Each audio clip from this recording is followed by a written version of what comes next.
Hola, buenos días a todos y a todos los participantes en este congreso. Hoy es un verdadero placer, desde el punto de vista personal y académico, presentar al profesor Cecilio Garriga Escribano, al que en mi nombre y en el del comité organizador del congreso, pues agradecemos el haber aceptado nuestra invitación para impartir esta ponencia. Antes de dar paso a esta ponencia, pues voy a presentarlo brevemente para no restar tiempo de su conferencia, ¿no? Que cuando nos encontramos ante una persona como el profesor Garriga, pues siempre comprimir en poco tiempo toda su trayectoria es un poco complicado, pero vamos a intentarlo. El profesor Garriga es licenciado en Filología Hispánica por la Universidad de Barcelona y es doctor en Filología por la Universitat Rovira i Virgili, siendo premio extraordinario de doctorado. Además, ha sido profesor titular de esta misma universidad, de la Rovira i Virgili, y actualmente es catedrático de la Universidad Autónoma de Barcelona. Igualmente, colabora con la Universitat Oberta de Cataluña y es profesor extraordinario de la Setnica Polska de Varsovia. Sus líneas de investigación son la lexicografía, la historia de la lengua, los lenguajes de especialidad, la morfología y la enseñanza de la lengua. Líneas en las que ha publicado más de un centenar de estudios, que sería prolijo a citar aquí, y sí que una veintena de ellos se han publicado en revistas indexadas de alto impacto. Ha dirigido y ha participado en diversos proyectos de investigación financiados mediante convocatorias competitivas de manera ininterrumpida desde 1997, lo que da también una panorámica de toda su labor investigadora. Principalmente, estos proyectos versan sobre la lengua de la ciencia y además dirige el grupo NEOLCIT, el grupo de investigación sobre la lengua de la ciencia y de la técnica, integrado en el grupo Lexicografía y Diacronía, reconocido por la Generalitat de Cataluña. Por otro lado, es coordinador de la red temática Lengua y Ciencia, que reúne a 30 grupos de investigación, tanto españoles como europeos, interesados en la historia de la lengua de la ciencia. Ha sido coordinador del doctorado en Filología Hispánica de la Universidad Autónoma de Barcelona y coordinador del máster en Lengua Española y Literatura Hispánica. Ha organizado diversas reuniones científicas, ha formado parte del comité científico de diversos congresos, es miembro del comité de redacción de la revista de lexicografía y de la revista de investigación lingüística y hoy, como digo, tenemos el placer de tenerlo entre nosotros para seguramente deleitarnos con la ponencia titulada El mapa no es el territorio, reflexiones acerca del diccionario y la lengua. Pues no me quiero extender más o no quiero restarle ni un solo minuto más a esta ponencia. Muchísimas gracias, profesor Garriga, por aceptar esta invitación. Bueno, muchas gracias, Narciso. Gracias por esta presentación excesiva que solo se justifica por la buena amistad que tenemos. Me hace mucha ilusión estar aquí en la Universidad de Jaén, aunque sea de esta manera virtual, porque en ella, pues, bueno, estáis muchos amigos y colegas a los que tengo un enorme respeto y, como decía, pues, a los que nos une ya una larga amistad. Os quiero felicitar también por todo lo que estáis haciendo, por cómo estáis posicionando vuestra revista y en especial por este primer congreso sobre investigaciones léxicas InLéxico 2021. Creo que es un ejemplo de cómo se pueden hacer las cosas después de tener que cancelar las jornadas de 2020 pocos días antes de su celebración por la dichosa pandemia. Tiene mucho mérito haber sido capaces de lanzaros a organizar este congreso internacional que, bueno, estoy seguro y lo sé ya que está teniendo un enorme éxito y acogida por parte de la comunidad científica. Cuando me propusisteis participar en este foro, cuando Águeda y Jesús me invitaron a participar en estas cuartas jornadas, bueno, en las cuartas jornadas que se tenían que celebrar pues hace aproximadamente un año, me atreví con un tema al que hacía tiempo que le tenía ganas. Luego, tal como se ha ido acercando la fecha de esta charla, me han entrado dudas de si realmente era una buena idea, pero en fin, vamos con ello. Todo partió de una reunión científica organizada en 2006 por el Departamento de Psicología Social de la Universidad Autónoma de Barcelona y la Universitat Oberta de Cataluña, en el que me atreví a participar. Llevaba por título Primer Encuentro Estatal de Estudios de la Ciencia y la Tecnología y pensé que podía ser un buen foro para dar a conocer y discutir nuestro proyecto del Diccionario Histórico del Español de la Ciencia y de la Técnica. La experiencia fue muy positiva, no porque mi comunicación despertara demasiado interés, la verdad, sino porque me tocó intervenir en una mesa en la que inmediatamente después hablaba un colega sobre los mapas. Y me di cuenta de que muchas de las cosas que se exponían sobre los mapas en gran medida se podían decir también de los diccionarios. Y esa idea de la semejanza de los mapas y los diccionarios quedó ahí acantonada. Un tiempo después, en un trabajo en el que tuve ocasión de colaborar con mi maestro Juan Gutiérrez, me sorprendió su definición del diccionario como un mapa del léxico mental. Y creo que esa idea tiene recorrido. Imaginaos a un caminante que va por el campo con un mapa o con un plano en la mano y de pronto se encuentra con un arroyo que no está en el mapa. Probablemente pensará, este arroyo no está en el mapa y seguirá tan tranquilo. Ahora imaginaos a un hablante que va por la lengua con un diccionario en la mano. Bueno, hay que echarle mucha imaginación, pero en fin, imaginémoslo con un diccionario que tampoco sería un diccionario, sería un móvil que contiene un diccionario, pero en fin. Y de pronto se encuentra en el discurso con una palabra que no está en ese diccionario. Es probable que piense, esta palabra no existe. Os imaginaos la escena en la que el caminante que iba por el campo y se encuentra con un arroyo que no está en el mapa dijera, este arroyo no existe. Pues en esta charla voy a intentar desarrollar esa idea de la semejanza entre un mapa y un diccionario y las enseñanzas prácticas que de ello se pueden derivar. Y yo creo que eso nos ayudará a comprender mejor el objeto diccionario sin perder de vista también pues, toda la transformación a la que está sometido con el desarrollo digital que tenemos en la actualidad. La charla la voy a estructurar en 4 partes. El mapa y el diccionario, un mapa del léxico mental, el léxico mental y el diccionario, y los diccionarios, los mapas y las tecnologías digitales. No todas estas partes tienen la misma extensión, pero me van a servir para ordenar un poco la charla. Vamos con el primero de ellos, el mapa y el diccionario. La relación de la geografía con los diccionarios viene de lejos, y no me refiero a la geografía lingüística o a la dialectología, que tiene en los mapas lingüísticos un instrumento fundamental, sino al uso más o menos figurado de la palabra atlas, como lo vemos en el atlas sintáctico del español, en la web de la Academia, o en el mapa de diccionarios, también en la web de la Academia, o directamente en esta captura de, bueno, una fotografía de hace ya un tiempo de la ABC en la que aparece la geografía del diccionario. Al final utilizamos el diccionario como legitimador de significados.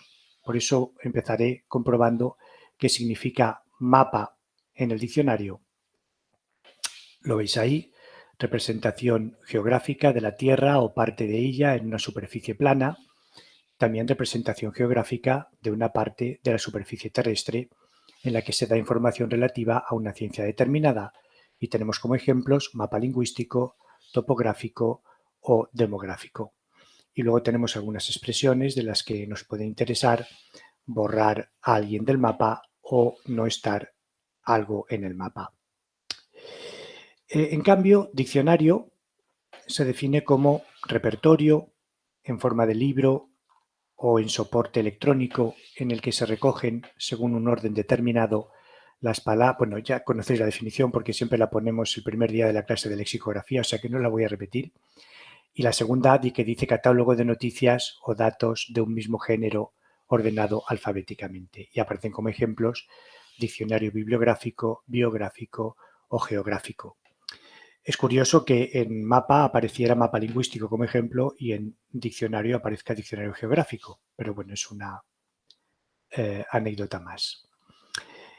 Dejando aparte la tercera acepción de mapa, que el mismo diccionario ya veíamos que decía que era poco usada, vemos que ambas palabras, mapa y diccionario, tienen 2 acepciones que nos interesan y que voy a emparejar. Representación geográfica, ya la hemos visto, ¿no? O parte de la Tierra o parte de ella en una superficie plana, y repertorio en forma de libro, etcétera, etcétera. Y la segunda, representación geográfica de una parte de la superficie terrestre o catálogo de noticias. ¿Con qué nos podemos quedar de estas definiciones? De momento con que un mapa es una representación, las dos acepciones comienzan igual, o dicho de otra manera, un mapa no es la Tierra o la superficie terrestre, no es el territorio, como decíamos. En cambio, un diccionario es un repertorio o un catálogo que recoge las palabras o expresiones de una o más lenguas. Dicho de otra manera, las palabras, no alguna palabra, no una selección de las palabras están, se encuentran, residen en el diccionario y encima están ordenadas según un orden determinado, dice la definición, o alfabéticamente en la segunda acepción. Así que, mientras que nadie puede confundir un mapa con la realidad, porque es una representación, parece que el diccionario es la realidad de la lengua. El mismo José Manuel Blecua, director de la Real Academia cuando se publicó la edición de 2014, tenía que subrayar que el diccionario es un modelo de la lengua, no la realidad de la lengua.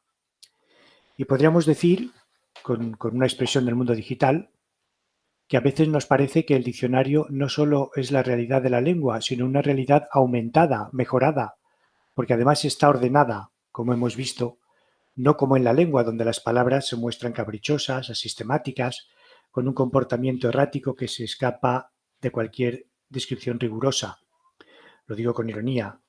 Se adivina aquí la visión estructuralista del léxico, inventarios abiertos, sujeto a variación de diversos tipos, irregular, frente a la gramática, inventarios cerrados, con mínima variación, sujeta a reglas.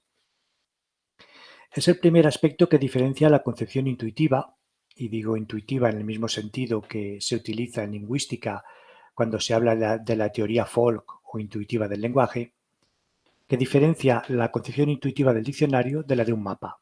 Nadie, aunque no sea un experto, va a confundir un mapa con el territorio. En cambio, sí que suele ocurrir que se identifique el diccionario con la lengua. Los paralelismos entre mapa y diccionario pueden seguir estableciéndose. Las disciplinas implicadas. Podemos decir que el geógrafo es a la geografía como el lexicógrafo a la lexicografía. Y la geografía se define como ciencia que trata de la descripción lingüística. De ciencia que trata de la descripción de la Tierra. Mientras que la lexicografía se define como técnica de componer léxicos o diccionarios. Vemos aquí también que la lexicografía se ve situada en un segundo nivel, mientras que la geografía se define como ciencia, la lexicografía se define como técnica. Es verdad que la segunda acepción ya aparece como parte de la lingüística y si consideramos esta como una ciencia, por ese lado estaríamos salvados. Y los que se dedican a la geografía son los geógrafos, especialistas en geografía, mientras que los lexicógrafos son las personas dedicadas profesionalmente a la lexicografía. Solo hay que pensar en la gradación entre ciencias, técnicas y profesiones. Y menos mal que no se lo define al lexicógrafo como un coleccionista de palabras, como se podía adivinar en el imaginario colectivo. Estas cuestiones parece que sitúan el prestigio social de la geografía y la lexicografía en niveles muy distintos. Pero en realidad entre un mapa y un diccionario podemos buscar más puntos de encuentro. Son representaciones de una realidad, ya sea el territorio o el léxico. Esa representación está codificada por la tradición, los símbolos o la leyenda de los mapas, igual que en los diccionarios tenemos las abreviaturas o la tipografía. Se han hecho mapas desde muy antiguo. Existen diferentes tipos en función de la información que recogen. Un mapa astronómico, físico, político, un mapa mudo, y así tenemos un diccionario histórico, ideológico, etimológico o de uso. También responden a las necesidades del usuario al que va dirigido. Un mapa militar, un mapa de carreteras, incluso un mapa lingüístico, y así un diccionario escolar, un diccionario para extranjeros o incluso un diccionario del crucigramista.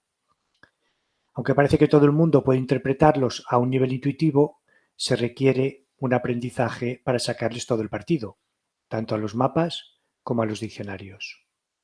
A menudo se desconoce o no nos preocupa el nombre del autor del mapa o del diccionario, con contadas excepciones como Casares, María Moliner, El Seco, que cada vez van a ser menos frecuentes con la introducción de las tecnologías digitales y el trabajo en equipo. Ambos, mapas y diccionarios, responden a una necesidad comercial y están sujetos a la publicidad sobre sí mismos. A pesar de todo ello y de todos los tipos reconocidos, existe una falta de discriminación tipológica, como revela que se pueda decir búscalo en el mapa, como búscalo en el diccionario, pensando que todos los diccionarios, como todos los mapas, son iguales. ¿Qué más da uno que otro? Su realidad se transforma, envueltos el mapa y el diccionario en el mundo digital, que acaba de borrar los límites que pudieran existir entre los diferentes tipos con una presencia universal en las redes. Google Maps o el diccionario de la Academia presumen de tener millones de consultas cada año.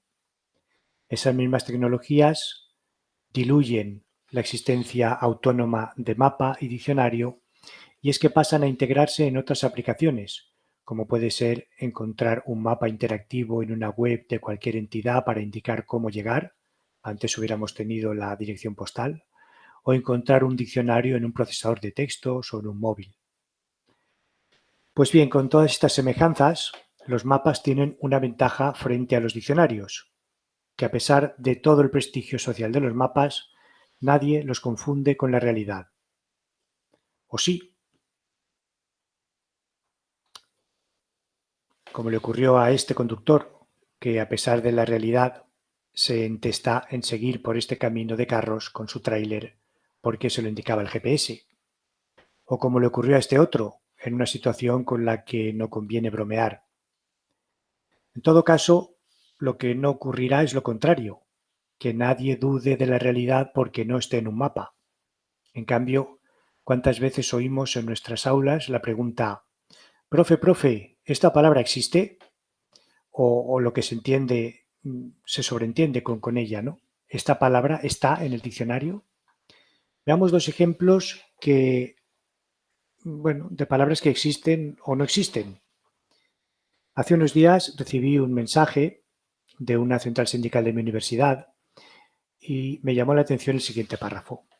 Dice, por último, CESIF denuncia la uberización de las plantillas universitarias y ya ha pedido al ministro Manuel Castells acabar con la tasa de reposición y permitir amplias convocatorias de plazas de personal docente e investigador de las universidades públicas.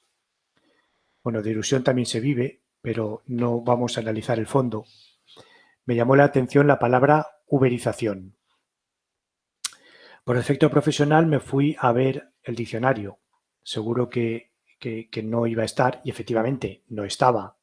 Estaba uberización, que es una cosa muy distinta. Pero me dejó intranquilo que Google me dijera que la Fundeu la da como válida. Uberización y uberizar. Y, desde luego, no se puede decir que no exista. Con solo poner uberización del campo, de la economía, del empleo, de la agricultura, del trabajo. Pero no solo, había más testimonios. La uberización de los cuidados en España. Mujer asimilada 48 horas a la semana por 1,88 euros la hora. Así es la uberización de los cuidados en España, decía el artículo. La uberización en la logística, o también en el ámbito al que hacía referencia el sindicato al que aludía antes, la educación. Dice, profesores riders, la uberización de la educación consolida la precariedad. Y aquí algo que seguro que os resulta familiar, los profesores asociados en la universidad, como ejemplo de eso que se llama la uberización. Y, en definitiva, la uberización del mundo en esta captura del Le Monde Diplomatique, ya sin comillas. Así que existe la palabra, aunque no esté en el diccionario. Google arroja 111.000 resultados en 0,38 segundos. Y así se puede ver, uberizar, hacer ubering, ser un uberita sobre el patrón de urbanita, por poner algunos ejemplos. Eso sí, una vez que la palabra pasa a existir, y digo existir entre comillas, ya parece que está ahí desde siempre. Fijaos lo que ha pasado con mapear, una palabra tan relacionada con mapa y tan de moda. Todo se mapea. En el Corpus 21 aparecen 202 casos en 134 documentos. Y claro, mapear está en el diccionario, aunque solo en referencia a la biología o en acepciones marcadas como propias de Chile en el nivel culto. Parece demasiado restringido para su uso actual. Apareció en el diccionario en la edición de 2001 y no ha experimentado cambios. Otros diccionarios como el Clave son un poco más generosos y lo asocian también a la informática. En informática, referido especialmente a un archivo, establecer su ruta de localización en la memoria de un ordenador para facilitar el acceso y el ejemplo mapear unos ficheros. Pero no es una palabra tan nueva. El Corde nos devuelve un ejemplo de mediados del siglo XVIII en un texto mexicano y referido a la geografía, no a la biología o a la informática, claro. Estamos en el siglo XVIII. Vemos, por lo tanto, que la realidad de los textos y la representación lexicográfica no es muy precisa. Mapear tiene uso por lo menos desde el siglo XVIII en el ámbito de la geografía y, en cambio, los diccionarios no lo recogen hasta el siglo XXI, y atribuyéndolo a la biología y, en todo caso, a la informática. Con el significado de hacer mapas, solo en Chile, cuando el Corpus 21 permite documentarlo en prácticamente todas las variedades del español. Pero voy a volver al principio. No se puede confundir el mapa con el territorio ni el diccionario con la lengua, como se observa en esta captura de pantalla. Dice las 15 palabras que jamás pensaste que están aceptadas por la Real Academia Española. Y en este texto se pregunta si existen o no determinadas palabras.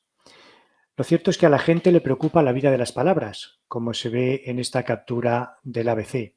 ¿Por qué desaparece una palabra del diccionario de la Academia? Quizá aquí deberíamos recuperar aquella expresión de borrar del mapa, como hemos visto antes. Borrar del mapa como borrar del diccionario. Es siempre violento. Preocupa la vida de una palabra y incluso la Real Academia se justifica por la ausencia de determinadas palabras en su diccionario. Pero voy a volver a esa idea de que el mapa no es el territorio y añado de que el diccionario no es la lengua. La máxima de que el mapa no es el territorio no se debe a un geógrafo, sino a un matemático, ingeniero, filósofo y lingüista polaco, Alfred Korzybski, creador de la teoría de la semántica general. Su idea es que los seres humanos están limitados en su conocimiento por la estructura de su sistema nervioso y la estructura de las lenguas, de manera que no experimentamos el mundo directamente, sino a través de sus abstracciones, de las impresiones no verbales que provienen del sistema nervioso o de los signos verbales que vienen de la lengua. La semántica general de Korzybski tuvo influencia en muchas disciplinas, en física, en psicología, en psiquiatría, naturalmente en lingüística. La relación entre el mapa y el territorio se refiere a la que se establece entre un objeto y su representación, que ha pasado siempre por un proceso de abstracción. Sin embargo, los seres humanos tendemos a establecer esa identificación, apoyada en la abstracción consustancial al signo lingüístico, como ya lo describió Saussure. Fijaos en el desconcierto que produce un cuadro conocido como el del pintor belga René Magritte. Si yo pregunto qué es esto, la primera respuesta que se nos viene a la cabeza es que esto es una pipa. Sin embargo, este cuadro está recortado expresamente por mí, porque el cuadro completo es el siguiente. Ceci n'est pas une pipe. Efectivamente, el cuadro no es una pipa, es un cuadro. Es la imagen de una pipa. Si Magritte hubiera escrito bajo el cuadro "esto es una pipa", hubiera estado mintiendo. De la misma manera, si yo os pregunto por esta imagen, los organizadores de este encuentro diréis: es la Facultad de Humanidades y Ciencias de la Educación de la Universidad de Jaén. La he puesto porque he pensado que ya que no podemos estar físicamente, pues, bueno, por lo menos nos hacemos la ilusión. Sin embargo, es solo una fotografía de la entrada de esta facultad, obtenida mediante una captura de pantalla de Google Maps. No es vuestra facultad. En fin, no es mi intención profundizar aquí sobre temas que no domino, ni adentrarme en las implicaciones que estas ideas tienen para la neurociencia o para la inteligencia artificial, sino algo más modesto, reflexionar sobre la relación entre el diccionario y la lengua, para evitar preguntas tan engorrosas como ¿cuántas palabras tiene el castellano?, que acaban siendo respondidas por referencia a cuántas palabras tiene el diccionario de una lengua. Dice actualmente el diccionario de la Real Academia Española de la Lengua, la RAE, tiene unas 80.000 palabras a las que hay que añadir los 70.000 términos presentes en el de americanismos. De todas formas, se estima que para calcular todo el léxico de una lengua habría que añadir un 30% al número de palabras presente en los diccionarios, por lo que el número de términos del español podría superar con claridad los 100.000. Un buen número que, sin embargo, aún está muy lejos de los 350.000 términos del inglés presentes en el diccionario Oxford. Bueno, ya se sabe que el inglés es el inglés. También tenemos los prejuicios como el de que hay lenguas con más palabras que otras. Ahí lo veis, los idiomas o lenguas con mayor número de palabras. Bueno, lo he recortado, el artículo explica las lenguas, el número de lenguas que hay en el mundo y las dificultades que hay para contabilizarlas, y acaba diciendo pues eso, dice, estos datos son interesantes, pero ¿alguna vez os habéis preguntado de todas las lenguas cuáles son las que más palabras contienen en sus diccionarios? O sea que los idiomas con más palabras son los que tienen diccionarios con más palabras. Pero me estoy alargando demasiado en estas divagaciones. Vuelvo al guión. Y voy con el segundo punto. El diccionario, un mapa del lexicón mental. Va a ser difícil defender que el diccionario es un mapa del lexicón mental cuando no sabemos muy bien qué es el lexicón mental. Pero sí que podemos estar de acuerdo en que la lengua es un mecanismo mental que tiene su asiento en el cerebro de los hablantes y que permite a cualquier persona producir y entender un número ilimitado de enunciados a lo largo de su vida. Este mecanismo no es directamente observable, o al menos no como nos lo muestra Homer Simpson en esta ilustración, no es tan explícito. Es una especie de caja negra, el lexicón. Las discusiones teóricas de los lingüistas, psicolingüistas y neurolingüistas sobre la estructura y organización exacta de este mecanismo quedan lejos de lo que aquí podemos ahora resolver. Sin embargo, resulta útil partir del lexicón mental para comprender cómo los diccionarios organizan la información que debería asociarse a cada unidad léxica de una lengua. No le voy a llamar diccionario mental porque me parece que aún genera más confusión.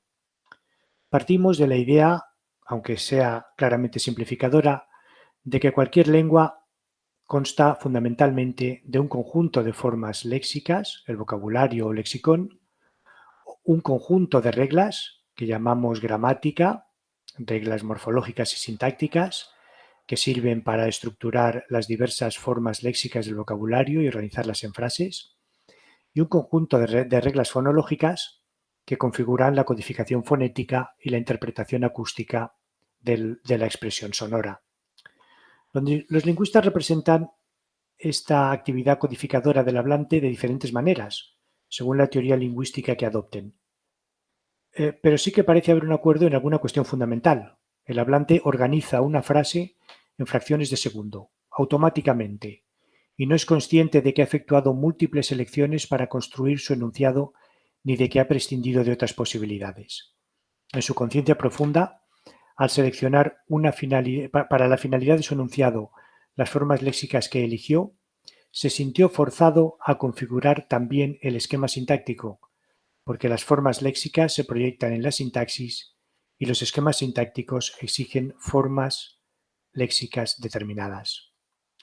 El conjunto de las unidades léxicas o vocabulario que cualquier hablante almacena en su cerebro es lo que llamamos lexicón. Los hablantes recurren a este almacén para formar enunciados orales o escritos y también echan mano de él para interpretar los enunciados que oyen o leen. El lexicón ocupa una posición central en la producción e interpretación de cualquier enunciado lingüístico y tiene una importancia decisiva también en la adquisición y aprendizaje de la lengua. Es evidente que los hablantes pueden hablar y entenderse porque los lexicones de cada uno de ellos poseen en común una extensa zona de intersección. Es decir, los lexicones individuales de los hablantes de una lengua son parcialmente semejantes, aunque no iguales. El lexicón es también, según este planteamiento, el almacén común de formas léxicas establecidas al que recurren todos los hablantes de una lengua. Es necesario distinguir, por tanto, entre el lexicón mental de cada hablante y el lexicón de una lengua determinada, que es en realidad una abstracción, porque equivale a la suma de todos los lexicones de los hablantes de la lengua. El lexicón individual de cada hablante está almacenado en su cerebro. El lexicón propio de una lengua solo es observable parcialmente en las obras que recogen las unidades léxicas de las lenguas, los diccionarios, los vocabularios, las bases de datos, también en los enunciados lingüísticos orales o escritos de los hablantes o en la introspección que cada persona practique. Tampoco sabemos cómo se estructura el lexicón mental. En todo caso, se plantean tres cuestiones que son relevantes. ¿Qué tipos de unidades se almacenan en el lexicón? ¿Cómo se almacenan? ¿Y qué información se asocia a cada unidad léxica almacenada? ¿Qué tipo? Es evidente que en el lexicón mental se almacenan palabras, tal como cualquier hablante entiende esta unidad intuitivamente. Pero también se agrupan unidades menores que la palabra, morfemas, y unidades mayores, las llamadas unidades fraseológicas. ¿Cómo se almacenan? Creemos que se almacenan organizadas en complejas redes relacionales. Es probable, además, que el lexicón esté formado por diversos sublexicones o módulos interconectados. El hablante selecciona de cada sublexicón la información que necesita para formar la palabra que acabará funcionando en la estructura superficial de su enunciado. Aunque parezca de sentido común, a veces hay que recordar que las formas léxicas no se almacenan en el cerebro en orden alfabético, como en un diccionario tradicional. ¿Y qué información? La información que se asocia con cada unidad léxica contenida en el lexicón es compleja. Puede almacenarse y recordarse precisamente por la estructura de redes modulares interconectadas. Cada unidad léxica almacenada en el lexicón está asociada por lo menos a las siguientes redes de información. Fonológica, cada unidad lleva asociada la información sobre su procesamiento fonológico y fonético, la estructura de la palabra o del morfema, la información sobre el sistema de sonidos, los tratamientos, los patrones acentuales, las variantes expresivas y rimas, los patrones de entonación. Morfológica, con la forma léxica se almacena la categoría gramatical y las instrucciones para aplicar las reglas morfológicas apropiadas de la flexión y de la derivación. También información sintáctica, por supuesto. Las formas léxicas del lexicón almacenan toda la información que permite proyectar una palabra en una frase, es decir, la información que señala cómo los significados de las palabras se organizan para componer el significado de las oraciones. También almacenan información semántica. Las unidades léxicas llevan asociadas diversas informaciones organizadas en redes complejas, redes de estructura de significados, hiperónimos, antónimos, sinónimos, merónimos, informaciones relacionadas con los usos diastráticos, diatópicos, diacrónicos o diafásicos de la unidad léxica, informaciones relacionadas con aspectos enciclopédicos del referente e informaciones semánticas no nocionales como las connotativas o las metafóricas. Y por supuesto la información pragmática. Las unidades léxicas incluyen información sobre los contextos o situaciones extralingüísticos, las presuposiciones sociales, etc. Entonces, ¿cuál es la relación entre el diccionario y el lexicón mental? El lexicón es una noción abstracta que se refiere al conjunto del léxico de una lengua, tal como está almacenado en el cerebro de todos los hablantes de esa lengua. En cambio, cualquier diccionario es un texto que está limitado por el espacio físico, aunque sea extraordinariamente amplio como posibilitan las tecnologías digitales. Un diccionario, por tanto, es un texto que debe representar la estructura del léxico de una lengua. Y vuelvo al guión inicial.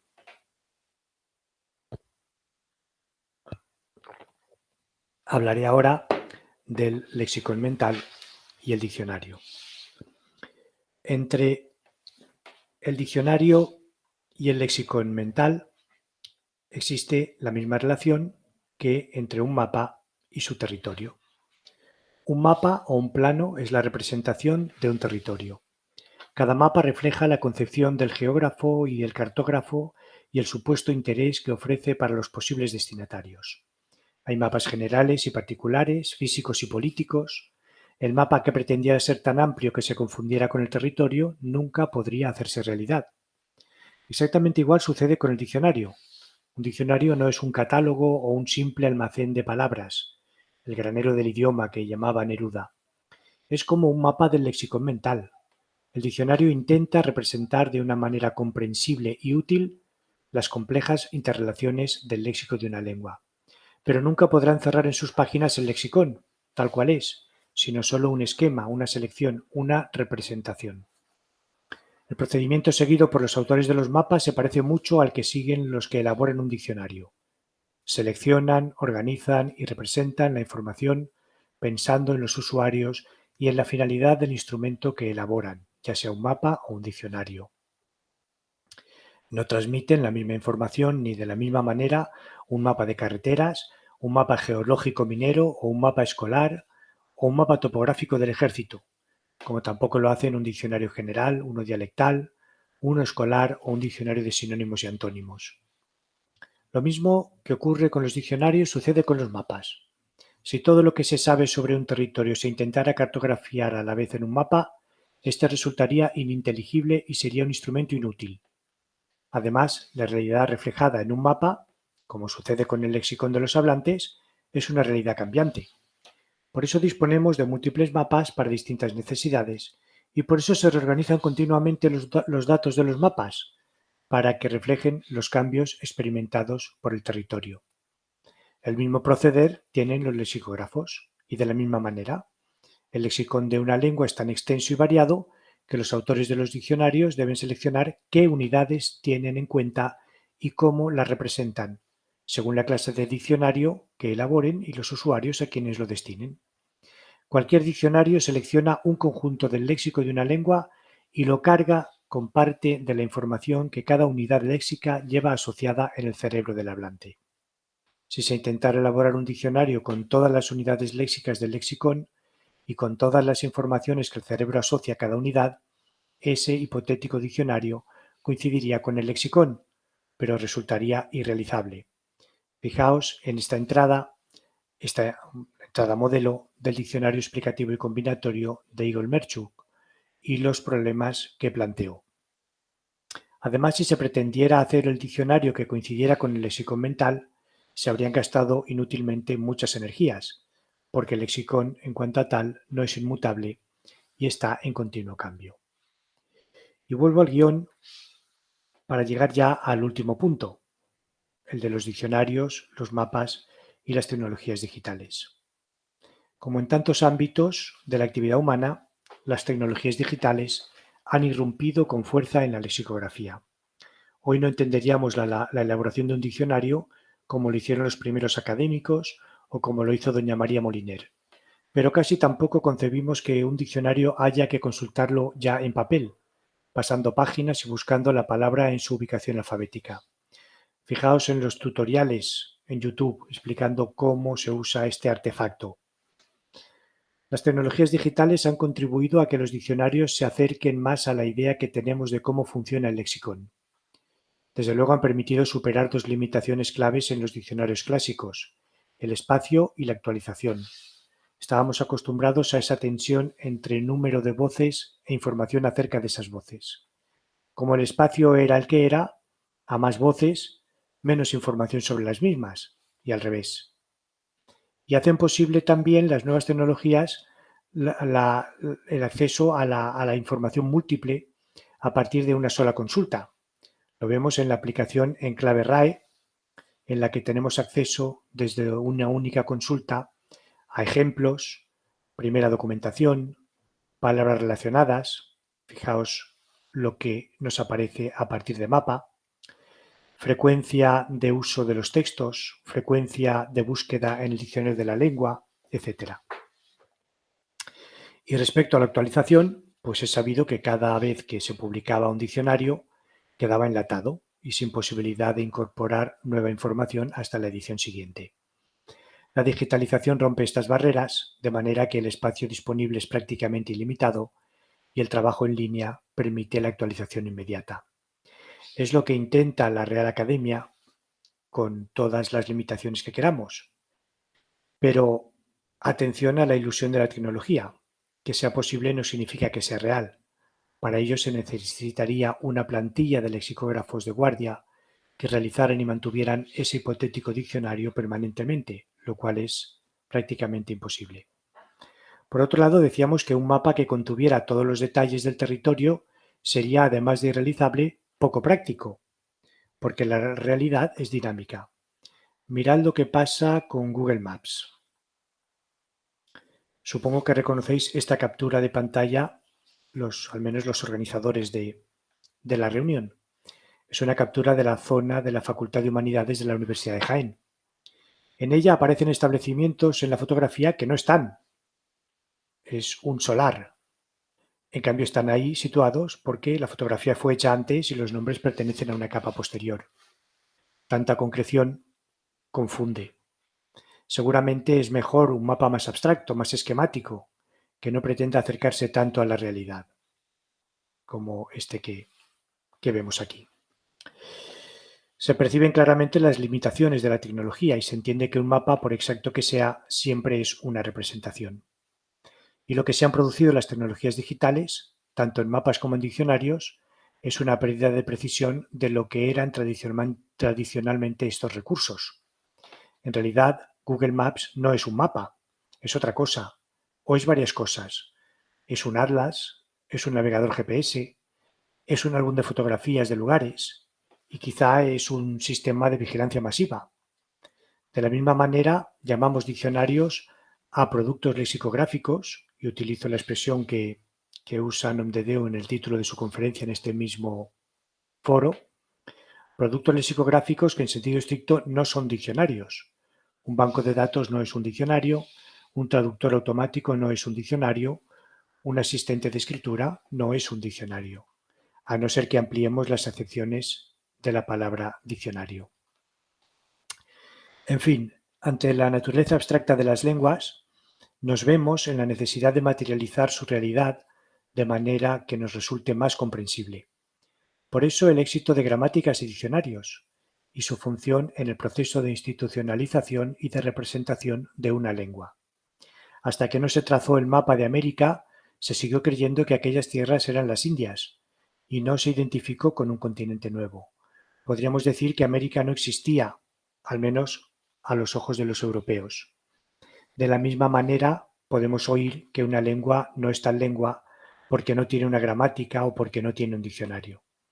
Los diccionarios nos ayudan, por tanto, a dar un carácter comprensible y concreto a las lenguas, pero entender la relación que mantienen con estas es necesario para comprender el mejor funcionamiento de ambos, las lenguas y los diccionarios, y desterrar ideas como que los diccionarios son mejores cuantas más palabras tienen, que las lenguas más ricas son aquellas que cuentan con diccionarios con más palabras, que el diccionario ideal sería aquel que contuviera todas las palabras de una lengua o que una palabra que no está en el diccionario no existe. Muchas gracias. Muchas gracias, Cecilio. Bueno, pues quiero darte la enhorabuena por esta, creo que magnífica, ¿no?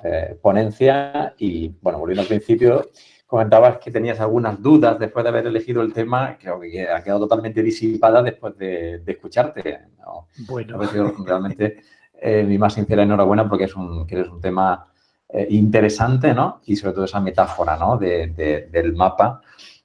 Del diccionario como mapa del léxico mental, ¿no? Frente a esa idea del diccionario como descripción, ¿no? de la realidad lingüística más que de un modelo de la lengua, ¿no? Al hilo de todo lo interesante que has contado, hombre, a mí me surgen muchísimas comentarios, preguntas, ¿no? Y también abro brevemente a los compañeros si quieren una breve reflexión, ¿no? También al hilo de mi experiencia con, fíjate, estudiantes de filología, ¿no? Falta quizá mucha labor de divulgación sobre qué es un diccionario, sobre cómo se confecciona un diccionario, qué incluye un diccionario, cuáles son los criterios de selección, cómo entran y salen las palabras, ¿no?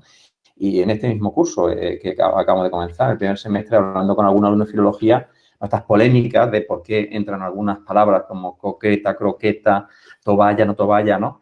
Y es grave, ¿no? Que alumnos en el ámbito de la filología, de la lingüística, no conozcan bien el objeto diccionario, ¿no? Pero creo que esa labor de divulgación en la sociedad general creo que sería muy interesante, ¿no? Quizá a veces los lexicógrafos y los lingüistas desde esa torre de marfil pensamos que la gente entiende, ¿no? El producto que estamos poniendo en sus manos. Y, bueno, pues conferencias como esta tuya creo que son imprescindibles, ¿no? Es decir, como te he dicho al principio, creo que esta conferencia debería quedar en el canal de YouTube del grupo de investigación para que pueda servir de difusión. Por lo tanto, de nuevo, enhorabuena. Es simplemente eso, quedarme con esa reflexión. Creo que es necesaria una labor de divulgación, ¿no? Amplia para conocer qué es el diccionario. Sí, muchas gracias, Narciso, por tus palabras.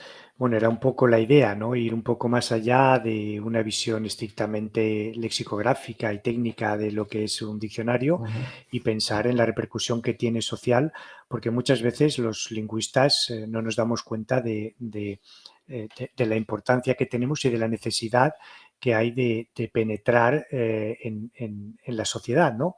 Y precisamente el diccionario es un objeto que es muy familiar a todos los hablantes, que tiene una enorme repercusión también, como vemos, por ejemplo, en la prensa y en cada vez que la Real Academia pues, publica una nueva edición, y creo que es una punta de lanza a través de la cual nosotros podemos hacernos presentes socialmente, no por una necesidad simplemente de estar, sino también de educar y de hacer reflexionar a los propios hablantes sobre la importancia que tiene el expresarse bien, sobre la importancia que tiene dominar bien la lengua y cómo una herramienta como el diccionario, ya además pues, incorporada, ¿no?, a todos los dispositivos que tenemos a nuestro alcance, puede ayudar y puede ser un compañero habitual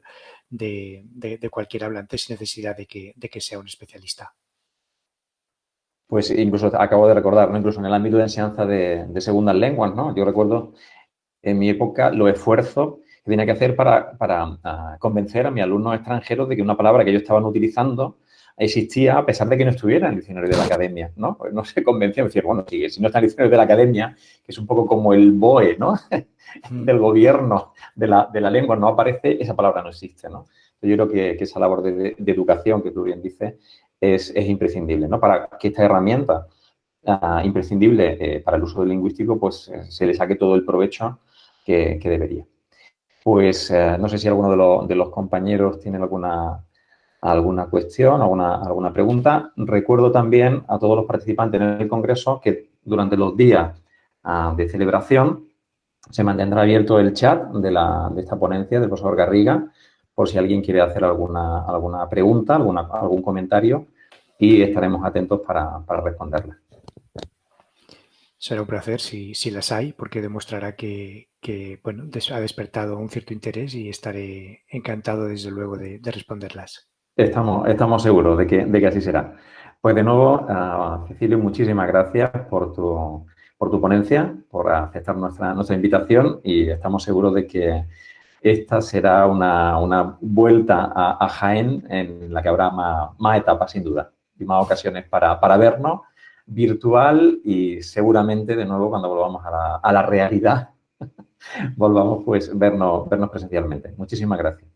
Gracias a vosotros, desde luego lo estamos deseando. Hasta luego, Esther. Adiós.